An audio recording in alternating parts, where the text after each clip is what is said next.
ghost on the night highway asked me for a piece of cloth. In return, it told me how dozens of people would die.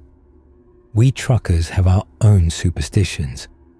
Never crack sunflower seeds in the cab. Bad luck with the highway patrol. Never talk about your last trip. And the main rule, if you see a woman in white on the night road, hit the gas and don't look back. They say she's the White Lady, a herald of disaster.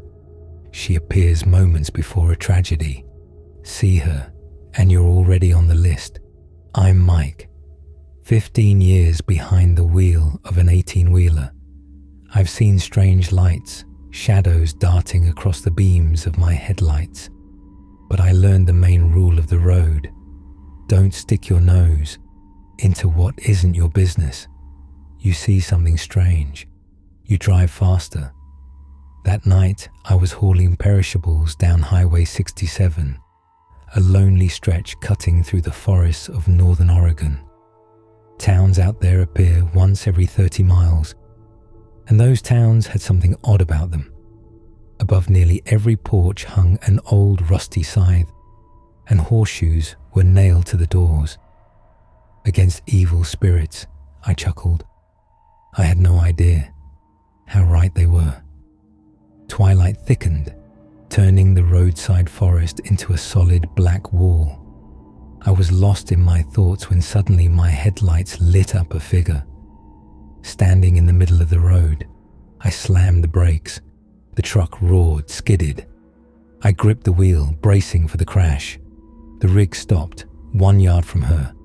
She just stood there, tall, wrapped head to toe in coarse white fabric, like a burial shroud. And the moment I exhaled, trembling, my engine coughed, spit black smoke, and died, completely. I was trapped in a dead truck, face to face with the nightmare every trucker fears. I locked the doors, my heart hammered in my throat. She didn't move, standing in my headlights. Her eyes were closed. The White Lady. Ice flooded my veins. Every campfire story I'd ever heard suddenly became real. She had come, which meant something terrible was coming, and I was in the middle. I sat, barely breathing. She stood motionless. An hour, 2, a statue carved from frost. And then she lifted a hand, slowly, dreamlike, and reached it toward me. She wasn't threatening. She was asking. I remembered the part of the legend people rarely tell. Sometimes she asks for white cloth, and if you give it, she can tell the future. I looked around my cab and saw it. A roll of clean white shop rags on the passenger seat. Getting out felt like suicide. Every instinct screamed, "Don't move, stay inside." But there was something in her stillness, something ancient, sorrowful, not dangerous, but unbearably sad. I don't know what got into me. I unlocked the door. Cold night air hit my face. I grabbed the roll of cloth and walked toward her on shaking legs. The closer I got, the colder the air became. A couple steps away, I smelled something. Not decay, but ozone after a storm and bitter sagebrush. "Is this for you?" I croaked, holding out the cloth. She didn't open her eyes, just slowly nodded and extended her hand. I couldn't see her palm, hidden by the shroud. I placed the cloth into her unseen hand. Her touch felt like mist. She took it and spoke. Her voice was the rustle of dead leaves, the creak of an old wooden beam. "At sunrise, the Black River Bridge will fall. Warn them." And then she began to fade, dissolving into the night air. A moment later, she was gone. At that exact second, my truck engine roared back to life. Smooth, strong. The Black River Bridge. I knew it. Old, barely holding together. The main artery connecting the region to the outside world. At dawn, heavy traffic, logging trucks, a commuter bus. I checked the time. 4 a.m., 2 hours until sunrise. I could have driven away, pretended it never happened, followed the rule. Don't stick your nose in. But her voice echoed in my mind, and my palm tingled with cold. I looked at it. A pale white mark glowed faintly on the skin. I floored it, not away from danger, but toward it.